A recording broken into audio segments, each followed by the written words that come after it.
Thank you, Vinia. Good afternoon, ladies and gentlemen. Yeah, the first one for the season, and on a side note, I hope that we can this season have more positive discussions than we had last year. We had a couple of difficult discussions around access and stadium capacities.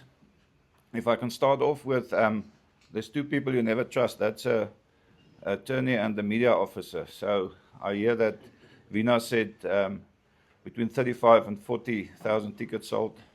He's a bit over optimistic at today's date. We're just over 32,000 sold, but that is it's a good number on a Thursday before the event.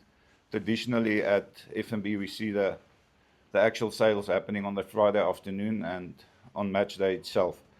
So I'm confident that we will have a close to capacity crowd, and I hope that the weather holds as well. It was terrible last night for anyone to be outside. So yeah, we just around 32,000.